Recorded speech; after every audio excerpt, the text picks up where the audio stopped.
दोस्तों काफ़ी सारे लोगों को चार्ट्स को रीड करने में काफ़ी ज़्यादा प्रॉब्लम्स आती हैं। तो आज की जो ये वीडियो होने वाली है ना, इसमें हम यही समझने वाले हैं कि चार्ट रीडिंग क्या होती है? किस तरीके से हमें चार्ट्स को रीड करना है? कैसे हमें की लेवल्स को मार्क करना होता है? किस तरीके से हमें ट्रेड को प्लेस करना होता है? कहाँ पर हमें एंट्री करनी है? कहाँ पर एग्ज़िट करना है? सारी चीज़ें इस वीडियो में बताऊँगा। तो देखिए, शुरुआत करते हैं डेली टाइम फ्रेम से। सबसे पहले मैंने 1 डे का टाइम फ्रेम ओपन किया। जैसे ही मार्केट में आप आओ, तो सबसे बड़े टाइम फ्रेम पर आ जाओ, ठीक है? अभी मैंने डेली टाइम फ्रेम ओपन कर लिया है। यहाँ पर आपको नोटिस करने लायक क्या चीज़ दिखाई दे रही है? तो सबसे पहली चीज़ जो मेरे को यहाँ पर दिखाई दे रही है, तो मैं मार्क कर देता हूँ। सबसे पहले मैंने एक ये मार्क कर लिया। बिना इंडिकेटर के हमें काम करना है मार्केट के अंदर, ठीक है? तो सबसे पहला लेवल जो है ये निकल के आ रहा है, ये वाला। मैंने ये मार्क किया है सबसे फर्स्ट लेवल, ठीक है? तो सबसे पहला लेवल हमने यहाँ पे मार्क कर लिया है। कुछ इस तरीके से हमें चार्ट्स को रीड करना होता है, स्टेप बाय स्टेप मैं आपको बता रहा हूँ, ठीक है? सबसे पहले डेली टाइम फ्रेम पर आए हम, बड़े टाइम फ्रेम पर हमने शिफ्ट किया चार्ट्स को, ठीक है? तो बड़े टाइम फ्रेम पर जैसे ही हम आए, तो हमें यहाँ पर एक दिखाई दे रहा है की लेवल, जो सबसे पहले हमने एक सपोर्ट लेवल मार्क कर लिया है, ठीक है? इसे हम क्या बोल देंगे? सपोर्ट लेवल, ठीक है? ठीक है गाइज़, यहाँ पर ये एक सपोर्ट लेवल मैंने मार्क कर दिया है, ये आपको दिखाई दे रहा है ना? ये यहाँ पर एक ये पूरा जो ज़ोन है ना, यहाँ से लेके यहाँ तक मैंने एक ज़ोन बना दिया है ये वाला, इसे हम बोल देंगे सपोर्ट लेवल। बिल्कुल बिगिनर फ्रेंडली मैं आपको समझा रहा हूँ कि मैं आपको ये लेके चल रहा हूँ कि आज आप ट्रेडिंग स्टार्ट कर रहे हैं, ठीक है? और आपको चार्ट्स रीड नहीं करना आता है, वो देखिए। तो यहाँ पर एक सपोर्ट लेवल हमने मार्क किया। अब यहाँ पर क्या सीन है, अब क्या दिखाई दे रहा है? प्राइस यहाँ से ऊपर गया था, ठीक है? यहाँ से प्राइस ऊपर गया था। इसमें आपको प्राइस एक्शन भी सीखने को मिलेगा। टेक्निकल एनालिसिस के टर्म्स में सारी चीज़ें मैं आपको बता रहा हूँ, ठीक है? ऊपर गया, फिर ऊपर जाने के बाद प्राइस यहाँ से नीचे आया था, ठीक है? यहाँ पर नीचे आया। तो नीचे जैसे ही आया प्राइस, तो जो ये वाला जो इम्पोर्टेंट लेवल है, यहाँ पर ये वाला लेवल है, यहाँ तक आया था, ठीक है? एग्ज़ैक्ट ये लेवल नहीं होता है, इसके ऊपर-नीचे भी चल सकता है प्राइस थोड़ा बहुत। ये आपकी साइकोलॉजी के ऊपर डिपेंड करता है पूरा चार्ट्स को रीड करना, ठीक है? तो यहाँ पर प्राइस आया, उसके बाद अगेन प्राइस यहाँ पर एक हाई बनाने ऊपर चला गया, फिर अगेन जब प्राइस नीचे आया, ठीक है? तो नीचे कहाँ तक आया? नीचे देखिए अपने जो ये वाला लेवल है, इस वाले लेवल पर, इसी लेवल पर वापस आया और यहाँ पर आपको क्या दिखाई दे रहा है? कैंडल को देखिए विक बनाया है काफ़ी बढ़िया, ठीक है? ये वाले विक, इसके बाद वापस से मार्केट ऊपर चला गया, ठीक है? तो इसी चीज़ को देखते हुए आपको यहाँ पर क्या समझ में आया है कि यहाँ पर हमें एक इम्पोर्टेंट लेवल मिल गया है, जहाँ से प्राइस बार-बार ऊपर जा रहा है। तो ये डेली टाइम फ्रेम का लेवल है, जो हमारे कुछ काम का नहीं है, ठीक है? तो सबसे पहला हमें सपोर्ट लेवल मिल गया है, जो कि डेली टाइम फ्रेम पर है, ठीक है? तो प्राइस यहीं से निकला है। तो अभी हमें एक ट्रेंड जो है हमारा, वो बायस जो है हमारा बन चुका है बाइंग में। अभी मार्केट बाइंग में जा रहा है, ठीक है? यहाँ पर सपोर्ट देने के बाद प्राइस ऊपर जा रहा है, ठीक है? अब नेक्स्ट चीज़ आपको यहाँ पर क्या दिखाई दे रही है नेक्स्ट चीज़? तो अभी हमने सबसे बड़े टाइम फ्रेम पर एक की लेवल मार्क किया है, ठीक है? मार्क कर लिया। अब हम यहाँ पर सपोर्ट हमें पता चल गया। अब प्राइस देखिए यहाँ से क्या किया है, सपोर्ट देने के बाद यहाँ से प्राइस ऊपर गया था, ठीक है? प्राइस जैसे ही यहाँ पर ऊपर आया, तो यहीं से प्राइस रुक गया एक बार, यहाँ पर रेजिस्टेंस दिया। नीचे आया फिर प्राइस यहाँ तक। तो हमें एक और यहाँ पर लेवल मिला है, जो कि सपोर्ट का काम कर रहा है, ये वाला लेवल, ठीक है? तो यहाँ पर भी मैं एक लेवल मार्क कर देता हूँ।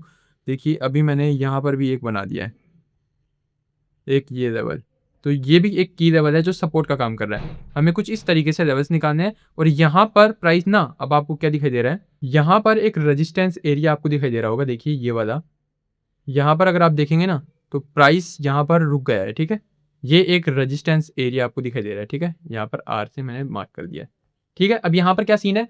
आपको यहाँ पर इम्पोर्टेंट जो लेवल्स हैं वो मिल गए हैं। यहाँ पर ये रेजिस्टेंस है, ये सपोर्ट है एंड ये सपोर्ट है, ठीक है? तो अब हम छोटे टाइम फ्रेम पर शिफ्ट करेंगे। तो मैं यहाँ पर एक रेजिस्टेंस भी मार्क कर देता हूँ। तो यहीं पर देखिए, मैंने एक रेजिस्टेंस एरिया भी है ना, वो मार्क कर दिया है यहीं पर। ये मैंने एक रेजिस्टेंस एरिया मार्क कर दिया, ठीक है? यहाँ पर एक सपोर्ट एंड एक रेजिस्टेंस एरिया जो है हमने मार्क कर लिया है। अब यहाँ पर आपको क्या समझ में आ रहा है? बड़े वाले लेवल को छोड़िए, अब आप इस वाले लेवल को देखिए, ठीक है? सबसे पहले ये लेवल जो है हमारे काम का है, ये वाला, ठीक है? यहाँ पर आपको क्या दिखाई दे रहा है? अभी देखिए, अभी अपने को इस लेवल को देखना है, ठीक है? प्राइस यहाँ पर क्या कर रहा है? प्राइस ने जैसे ही इस कैंडल से यहाँ पर ब्रेकआउट किया, तो जैसे ही ऊपर गया तो यहाँ पर रेजिस्टेंस बना दिया, ठीक है? अगेन जैसे ही नीचे आया, आपने इस वाले लेवल पर नीचे आया सपोर्ट देने, यहीं से फिर वापस से बाउंस बैक किया, ऊपर गया, ठीक है? तो वापस से अपने इसी वाले रेजिस्टेंस पर रुक गया प्राइस। अब यहाँ पर चांसेस क्या हैं? प्राइस यहाँ से नीचे आएगा, ठीक है? प्राइस यहाँ से रेड कैंडल बना रहा है और यहाँ तक आने के चांसेस हैं। तो सबसे पहली चीज़, हमें डेली टाइम फ्रेम पर आते ही हमने लेवल्स मार्क किया और अब हमें पता चल गया है कि हमें क्या करना है, ठीक है? आपका बायस यहाँ पर क्लियर है कि ये बड़े टाइम फ्रेम पर है, ठीक है? ये बड़े टाइम फ्रेम पर आपको दिखाई दे रहा है कि यहाँ से प्राइस ना अब एक बार नीचे की ओर पुल बैक कर रहा है, ठीक है? यहाँ पर थोड़ा नीचे आने के चांसेस हैं। अभी मैं आपको डेली टाइम फ्रेम से वापस से लेके चलूँगा 1 आवर की टाइम फ्रेम पर, ठीक है? तो जैसे ही मैंने 1 आवर शिफ्ट किया, अब आपको यहाँ पर एग्ज़ैक्ट आप देख सकते हैं क्या दिखाई देगा। अभी आपके सामने ये 1 आवर टाइम फ्रेम का चार्ट मैंने ओपन कर दिया। हमने लेवल निकाला है डेली टाइम फ्रेम पर। अभी हम आ चुके हैं 1 आवर की टाइम फ्रेम पर, ठीक है? लेवल निकालने के बाद। तो सबसे बढ़िया सेटअप बन रहा है अब ये देखिए, ठीक है? अब आपको क्या दिखाई दे रहा है? यहाँ पर देखिए प्राइस ऊपर जा रहा था, ठीक है?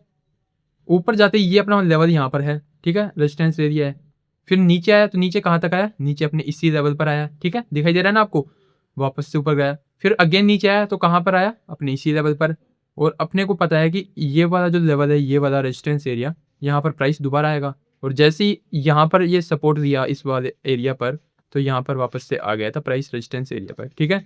इसके बाद में अब ये नीचे आने लगा, तो यहाँ पर जैसे-जैसे नीचे आ रहा है, तो हमें पता है ये वाला जो ज़ोन है ना अपना, ये वाला ज़ोन, यहीं पर नीचे आएगा प्राइस, यहाँ तक नीचे आने वाला है, ठीक है? लेकिन अब ये प्राइस वापस से यहीं पर रेजिस्टेंस लिया है एंड अगेन यहीं पर रेजिस्टेंस लिया है। तो अब ये नीचे नहीं आ रहा है। तो यहाँ पर एक और हमें लेवल मिला है, ये वाला, ये यहाँ पर मैंने एक लाइन बनाई है, ये। अगेन ये हमारा छोटे टाइम फ्रेम पे शिफ्ट करेंगे तो ये हमारा निकल के आएगा सपोर्ट एरिया। तो जब तक ये वाला सपोर्ट एरिया ब्रेक नहीं होगा ना, तब तक प्राइस यहाँ पर नहीं आएगा, ठीक है?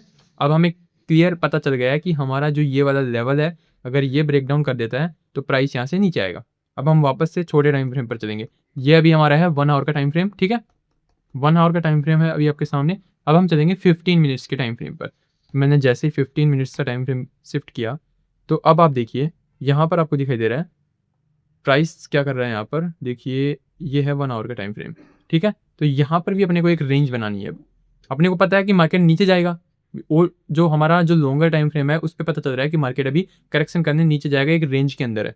तो यहीं पर हमारा व्यू तो सेलिंग साइड का हो गया, लेकिन हमने एक यहाँ पर रेंज बना दी है वापस से, देखिए ये वाली रेंज। ये है एक सपोर्ट एरिया, ये मैंने सपोर्ट यहाँ पर लिख दिया है, ठीक है? तो यहाँ पर सपोर्ट एरिया हो गया। प्राइस क्या कर रहा है यहाँ पर? प्राइस ने फर्स्ट टाइम यहाँ पर सपोर्ट दिया, सेकंड टाइम यहाँ पर सपोर्ट दिया, थर्ड टाइम यहाँ पर सपोर्ट दिया एंड फोर्थ टाइम यहाँ पर सपोर्ट दिया, यानी अगेन एंड अगेन यहीं पर सपोर्ट दे रहा है। तो अब यहाँ पर अगर ये वाला एरिया ब्रेक डाउन हो जाता है, यहाँ पर ब्रेक डाउन कर देता है एंड जैसे ही ब्रेक डाउन होगा, तो अब आपको पता है कि मार्केट कहाँ तक जाएगा ब्रेक डाउन करने के बाद। जैसे ही ये वाला एरिया यहाँ पर ब्रेक डाउन हो जाता है, ठीक है? ब्रेक डाउन जैसे ही हुआ, तो आपको क्या पता है कि आपको जैसे ही अपन ने 15 मिनट है ये 1 आवर पर गए, तो आपको क्या दिखाई दे रहा है, ये वाला एरिया ब्रेकडाउन हो गया, तो प्राइस कहाँ तक आएगा? चांसेस हैं प्राइस के आने के, सबसे पहला टारगेट होगा हमारा ये वाला 1 आवर टाइम फ्रेम पर। नेक्स्ट हमारा जो सपोर्ट है ये वाला है, ठीक है? सबसे पहली प्रोबेबिलिटी है, इसको जैसे ब्रेकडाउन किया इस प्राइस ने इस लेवल को, तो प्राइस फर्स्ट टाइम यहाँ पर आएगा, ठीक है? इस वाले सपोर्ट को टच करेगा। तो जैसे ही इसको ब्रेकडाउन करेगा, जैसे इसको भी ब्रेकडाउन कर दिया प्राइस ने, तो प्राइस आएगा यहाँ तक, इस वाली जगह पर, ठीक है? यहाँ पर। तो इस तरीके से कुछ हम लेवल्स निकालते हैं। ये होता है एक लेवल्स निकालने का तरीका। तो आज की वीडियो में मैंने आपको बिल्कुल बढ़िया वर्ड्स के अंदर बिना किसी टेक्निकल यानी बिना किसी इंडिकेटर के बताया है कि किस तरीके से आप सपोर्ट एंड रेजिस्टेंस, किस तरीके से रेंज मार्क करते हैं, किस तरीके से बड़े टाइम फ्रेम से अपना व्यू बनाते हैं और किस तरीके से छोटे टाइम फ्रेम पर आकर उसे अप्लाई करके देखते हैं। तो यही होता है एक प्रॉपर वे टेक्निकल एनालिसिस का। तो इसी को हम बोलते हैं रेंज मार्क करना, ब्रेकआउट किस तरीके से हो रहा है, किस तरीके से मार्केट रेंज के अंदर चलता है, वो सारी चीज़ें इसी में होती हैं। तो thank you for watching this video guys. I hope आपको ये वीडियो थोड़ा इन्फॉर्मेटिव लगा होगा, कुछ सीखने को मिला होगा। अगर वीडियो में आपको अच्छा लगा है वीडियो देखकर, तो एक लाइक कर देना, चैनल को सब्सक्राइब कर देना। मिलता हूँ नेक्स्ट वीडियो में। Thank you.